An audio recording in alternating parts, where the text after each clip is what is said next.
Muito bom dia, manhã de domingo e o Viva Mais Claro com o melhor da informação em saúde e qualidade de vida para você e toda a sua família.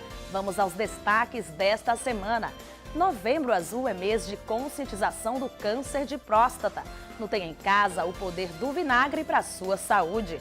No quadro Reutilize Mais, aprenda a fazer um suporte para copos descartáveis com garrafas PET. Veja também os benefícios da acupuntura. E mais, a receita de hoje é requintada e super saudável. Risoto de couve-flor com shiitake. O Viva Mais já está no ar.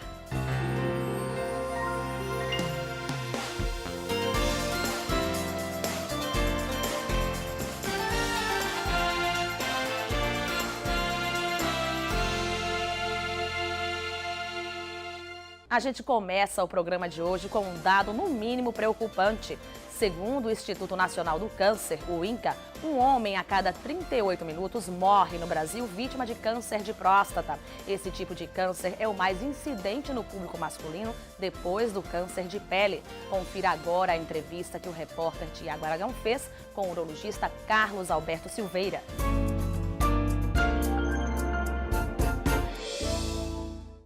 O Outubro Rosa já passou e agora chegou a vez dos homens com a campanha Novembro Azul. O alerta é para a prevenção do câncer de próstata. E para falar com a gente sobre o assunto, nós estamos com o Dr. Carlos Alberto, ele que é urologista e cooperado da Unimed Sergipe. Dr. Carlos, seja bem-vindo ao programa Viva Mais. Para que a gente possa começar, a campanha Novembro Azul, sem dúvida, tem esse foco de prevenir e fazer com que os homens procurem mais os consultórios e, com isso, o diagnóstico precoce, não é isso? Exatamente. Eu agradeço a oportunidade. É muito importante a conscientização disso. É um tema que ainda gira muito no preconceito, muito paciente, muito homem deixa de procurar o urologista com receio do tal exame. E, na realidade, o contexto ele é muito mais amplo. O contexto é a avaliação. Eu devo fazer uma avaliação periódica. Nessa avaliação periódica, o médico especialista ele vai conduzir e vai ver quais os exames necessários para, não uma prevenção, mas um periódico que determine um diagnóstico precoce. A gente sabe que é cultura mesmo dos homens, as mulheres não, sempre procuram um ginecologista, né? Tem aquele acompanhamento, né? A maioria delas. Os homens já não têm esse certo cuidado, né? Existe mesmo esse preconceito, esse tabu na cabeça dos homens? Além do preconceito, o homem é desleixado por natureza. A grande questão aí é, eu não estou sentindo nada. Se eu não estou sentindo nada, para que eu vou fazer o exame? Para que eu vou gastar meu tempo no consultório?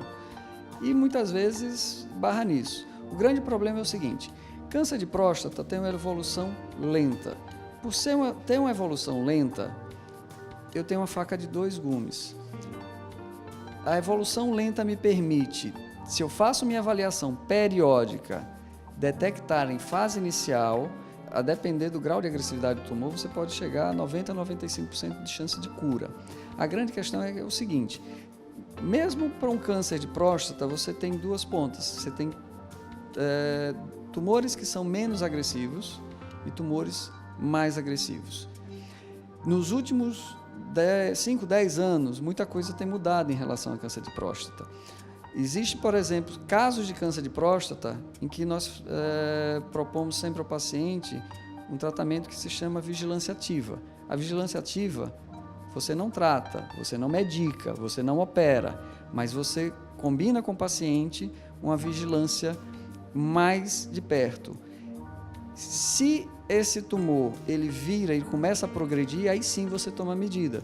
Porque se percebeu que tumores menos agressivos, que são chamados de classe 1, ZUP1, ou Gleason 6 no caso, eles muitas vezes eles não evoluem. É como se fosse uma doença adormecida. Se você está monitorando, é aquele paciente que ele vem certinho, você percebe, olha, o câncer está virando, ele está progredindo. E aí sim, como a evolução é lenta, você toma uma medida sem perder a chance de cura. Quando a biópsia ela usa um tumor de maior agressividade, aí sim você tem que tratar. Você tem que tratar de forma eficaz, seja com cirurgia radical de próstata, seja com radioterapia. Como é então que esses sinais aparecem, né? No caso, os primeiros sintomas de quem está com um possível câncer de próstata? Você não vai ter sintoma nenhum. Os sintomas, quando começam a aparecer, eles são idênticos ao da doença benigna de próstata, que é uma doença benigna, a hiperplasia prostática benigna.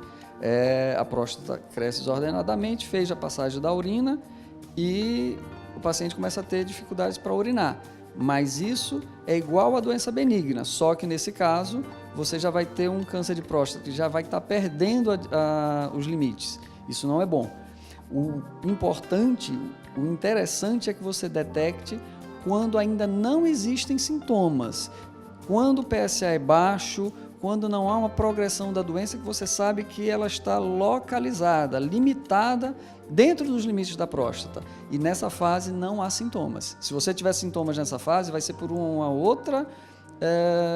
outra origem, por uma hiperplasia prostática benigna que você tenha concomitante, mas não pelo câncer. Dr. Carlos Alberto, em quais situações acontece a questão da cirurgia? Quando é que a cirurgia é indicada? Ou quando existe um tratamento, se pode ser com tratamento medicamentoso, seja um tratamento fora a cirurgia, dependendo de cada caso?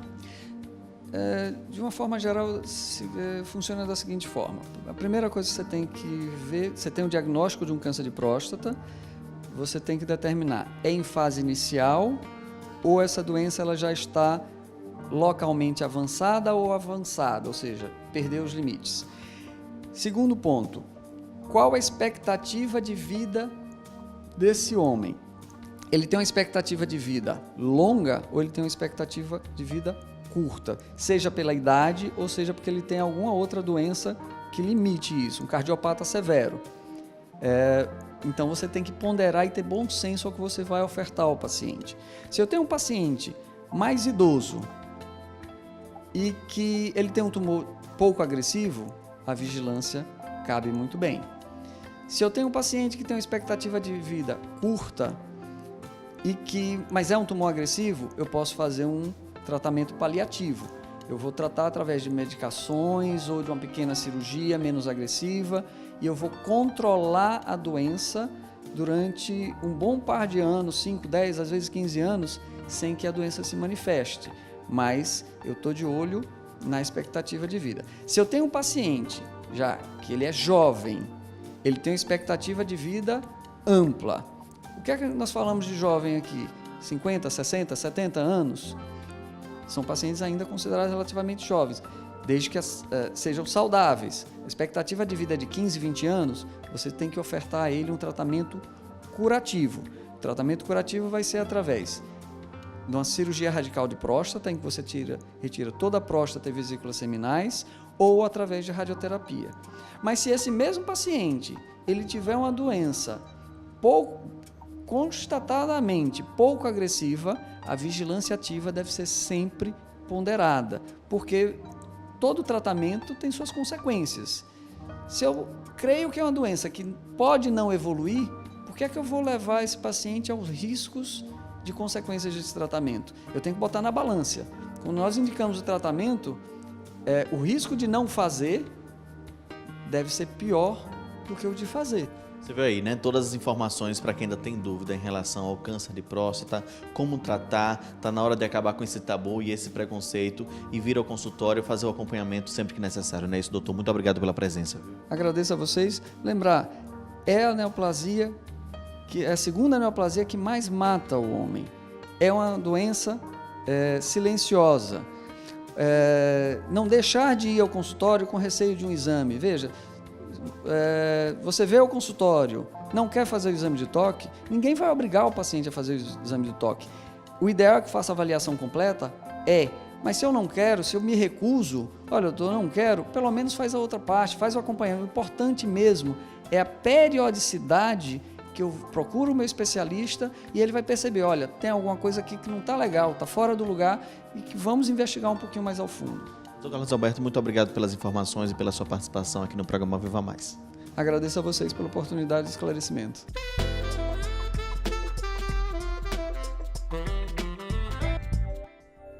Quem pensa que vinagre serve só para temperar salada está muito enganado.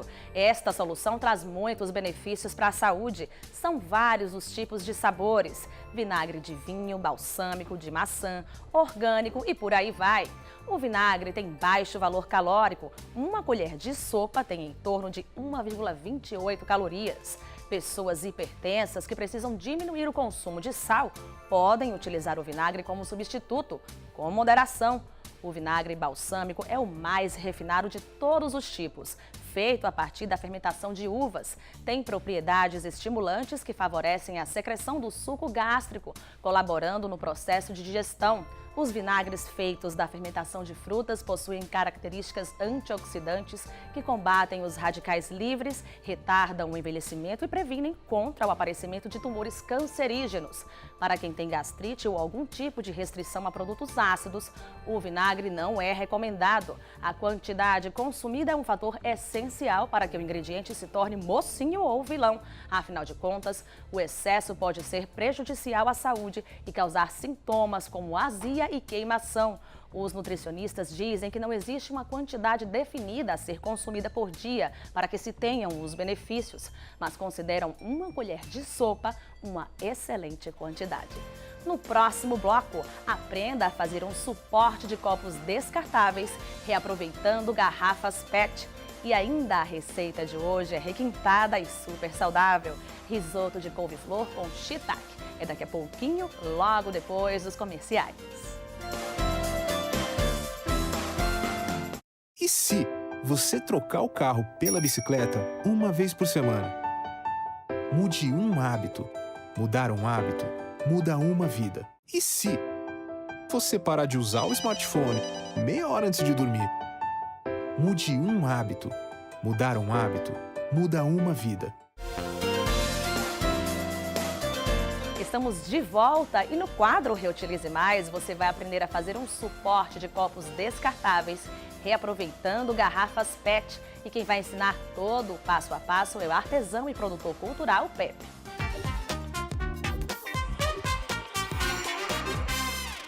Oi gente, eu sou Pepe, produtor cultural e artesão. Quero ensinar para vocês como fazer um suporte para copo descartável com garrafa PET. Então, gente, anota aí o que vocês vão precisar. 2 garrafas PETs, uma tesoura,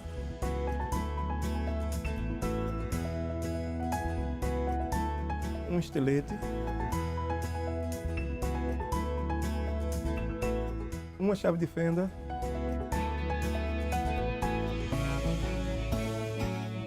uma caneta,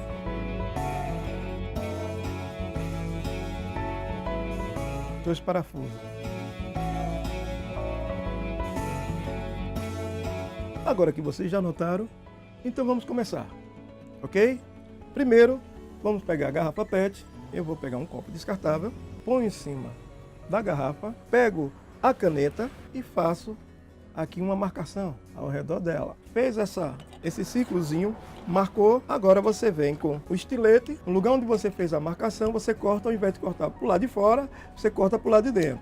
Vai pegar agora a tesoura e vai tirar essa tampinha. Vamos pegar esse fundo dela aqui, tem uma marquinha, olha ela aqui, ó, não precisa mais colocar aquele risco, vem com o estilete e dá um corte. Esse cortezinho você só pega com esse dedo, ó, o indicador, dá uma apertadinha e pega a tesoura de novo, ó, e tira esse fundo. Feito isso, a garrafa já está com um formato, tá? Olha a posição que ele entra. Olha como ele já está dentro de uma situação quase formada, todo o suporte, tá vendo? Então a gente tem que sentir se ela tem pressão, tá vendo? Olha, ela tem pressão, ela não passou. Como ela não passou, então tá ótimo. O terceiro passo é a gente cortar a beirinha desse orifício, dando assim uma flexibilidade para que a gente possa puxar, porque até agora ela está numa pressão, ela não passa, né? Quase pronto. Quase pronto. Vamos lá. Pronto, tá aqui. Ele já vai começar, ó, a passar. Agora o quarto passo é o quê? A gente fazer uma chavezinha para ela para ficar como suporte, tá? Então é bom. Pega o meio aqui, ó, aqui em cima e você faz uma chavezinha. Quem não tem um ferro quente, usa um estilete menor e faz um buraquinho, só para passar um parafuso ou um preguinho que você for colocar no suporte. Aqui você faz na direção do orifício, a parte fina, né? Que ela segue o mesmo segmento, que essa aqui, quando eu falei na divisão da garrafa. Não é do buraquinho grande não, que é dentro da cabeça, do parafuso. Então, você faz essa mesmo furo, ótimo. Para que, quando você colocar ela pendurada, com vento ou qualquer peso, ela não faça isso, não escorregue, tá, gente? Esses 2 furinhos que estão aqui, é onde vai ficar preso na parede. E o próximo passo é colocar os 2 parafusinhos que vai dar a sustentação para o suporte, tá? Aí você vem com a garrafa, tá? E faz isso. Coloca no lugar, aquele rasguinho que eu falei que é um L, ó, ele encaixa. E agora o segundo furo, a gente mede, tá? Vem com a chave de fenda aqui, ó, e vê onde é que ele tá e faz uma marcaçãozinha. Marcou aqui, pronto, você tira, vem com o parafusinho, ó. Vou tirar ele aqui, ó. Vem com o parafuso e coloca no lugar, tá? Aqui inicia a outra parte, onde vai entrar todo o material agora do suporte de copo descartável, tá? Você põe nele, veja que maravilha. E você vem com a tampinha.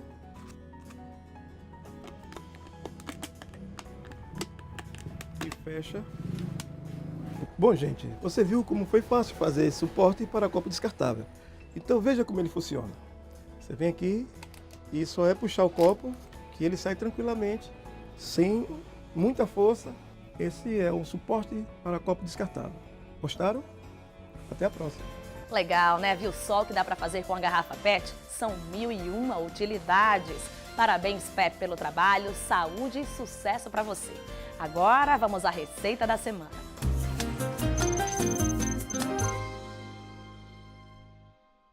A receita de hoje é risoto de couve-flor com shiitake. Anote os ingredientes: 80 gramas de arroz cateto, 300 gramas de couve-flor, 200 gramas de shiitake, 1 dente de alho picado, azeite a gosto, açafrão a gosto, sal marinho grosso a gosto e queijo parmesão. Antes de começar o preparo, uma observação: o shiitake não pode ser lavado com água. Ele é como uma esponja, absorve muito líquido e na hora do cozimento vai eliminar. Então, o ideal é limpar com um pano úmido ou papel toalha. Retire o talo e corte o shiitake em lâminas. Aqueça a frigideira, coloque um fio de azeite, doure o alho e refogue o shiitake. Em seguida, tempere com açafrão ou, se preferir, com orégano e adicione o sal grosso. Deixe cozinhar por volta de 5 a 7 minutos em temperatura alta. Se grudar na panela, coloque um pouco de água quente para soltar. Agora vamos à segunda parte da receita, o arroz cateto, que é uma variação do arroz integral, só que com mais fibras e vitaminas do complexo B.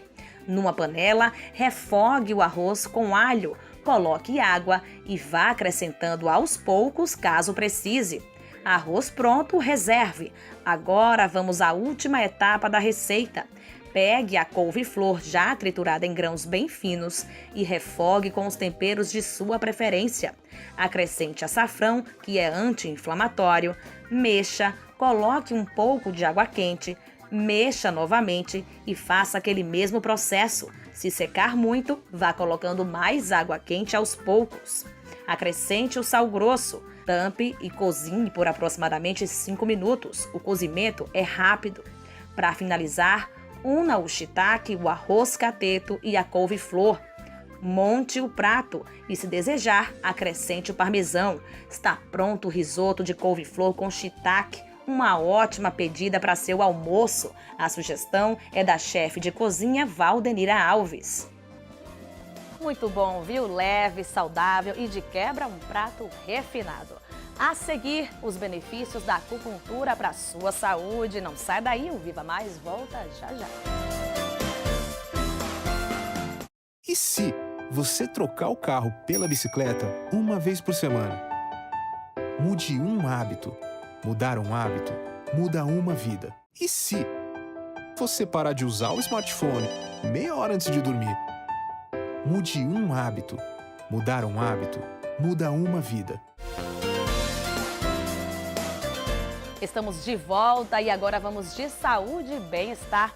Você conhece os vários benefícios da acupuntura para a saúde? Acompanhe agora as dicas da psicóloga e acupunturista Tâmara Xavier.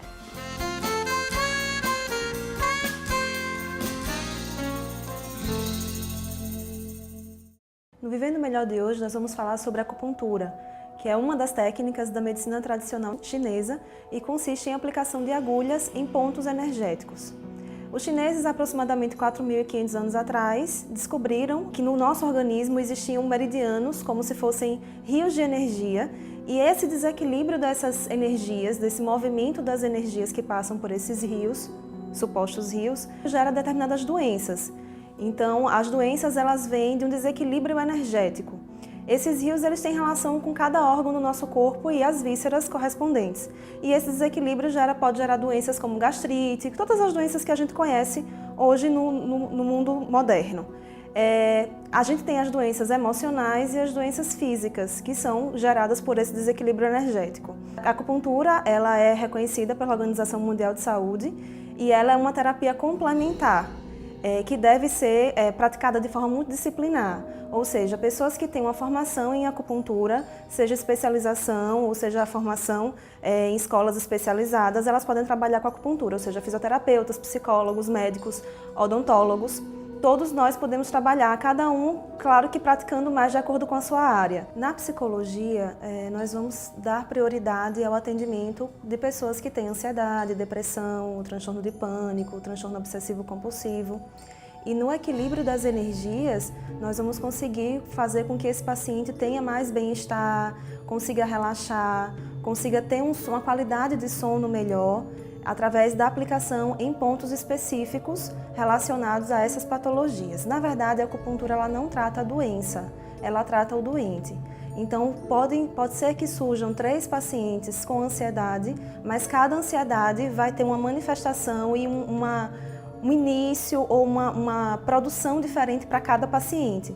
Então a gente estuda o paciente, a gente faz uma avaliação da necessidade daquela pessoa, como que ela vive, o que é que ela tem passado, para daí a gente fazer um protocolo de atendimento específico para aquela pessoa. O tratamento da acupuntura é um tratamento complementar. Ele deve ir ao médico, procurar o auxílio medicamentoso, se for o caso, mas a acupuntura vai fazer com que ele tenha mais bem-estar e com que o progresso do tratamento seja mais rápido e mais eficiente. Com a aplicação das agulhas de acupuntura, nós temos liberações de alguns neurotransmissores, de endorfina, serotonina, e todas essas liberações elas vão provocar um bem-estar no organismo, no corpo do paciente. A serotonina ela dá uma sensação de prazer, de bem-estar, de felicidade. A endorfina dá um relaxamento para uma vida muito estressada, para quem convive muito com estresse. Então hoje a acupuntura ela facilita muito, ela faz com que se evite inicialmente já começar com um tratamento medicamentoso ou com algum remédio que faça com que a pessoa já crie uma dependência. A gente consegue tratar o paciente com mais qualidade, porque na acupuntura não há tratamento com a medicação. A agulha não tem medicação, apenas é um processo natural que vai trabalhar a energia do corpo do paciente. Não tem a ver com religião, não tem a ver com nenhuma relação mística. Na verdade, a acupuntura para o Ocidente, ela está sendo muito bem vista e tem pesquisa científica já comprovando há um tempo os seus efeitos benéficos. As sessões consistem em 1 hora, mais ou menos. Na verdade, o paciente, ele passa, para começar a sentir os efeitos durante a sessão, nos primeiros 20 minutos ele começa a ter uma sensação de sonolência, de relaxamento. As sessões, a depender da necessidade do paciente, elas podem ser 1, 2 ou até mais vezes por semana. Se forem casos muito agudos, a gente acaba aproximando mais as sessões. A acupuntura, ela trata diversas doenças, desde doenças emocionais como doenças físicas. A gente também tem um bom resultado em pessoas que estão fazendo tratamento do câncer. Em que sentido? Na verdade, a acupuntura ela diminui os efeitos colaterais de uma quimioterapia, por exemplo. Então, o paciente ele vai fazer o tratamento dele com o médico, mas ele também pode vir fazer o tratamento com a acupuntura para que ele tenha menos sofrimento no processo do tratamento dele. Então, desde tratamentos emocionais, como eu comentei, depressão, ansiedade, mas também tratamentos físicos, gastrite, enxaquecas. A acupuntura ela é muito utilizada para o tratamento de enxaqueca, TPM, mulheres que estão no processo de menopausa, diminui também os efeitos colaterais do tratamento da menopausa. Muitas vezes os pacientes têm uma certa resistência com o tratamento de acupuntura pelo fato de ser com agulhas e haver uma possibilidade de sentir dor. Na verdade, a sensação que o paciente tem, em alguns pontos, é um leve choque, que a gente chama de DTI, que é justamente quando a gente alcança o meridiano energético, para a liberação dessa energia, para que ela corra, ela flua no organismo e que haja a recuperação do paciente. Então, eu acredito que seja um bom investimento para as pessoas que procuram um relaxamento, para as pessoas que estão em processo de estresse, para que isso não aumente e não se transforme numa ansiedade generalizada. Seria interessante que vocês fizessem um tratamento preventivo como a acupuntura propõe. Então é isso, eu espero que vocês tenham gostado e até a próxima. E o Viva Mais de hoje fica por aqui. Para saber mais sobre o programa, acesse o site da Unimed Sergipe, www.unimedsE.com.br ou ainda facebook.com/UnimedSE. No próximo domingo você confere uma matéria sobre os cuidados a fazer uma tatuagem e também aprenda a fazer bolsas de alça reaproveitando caixas de leite. Isso mesmo, é mais sustentabilidade. É domingo que vem às 8 horas da manhã por conta do horário de verão aqui na sua TV Atalaia. Obrigada pela companhia e até lá!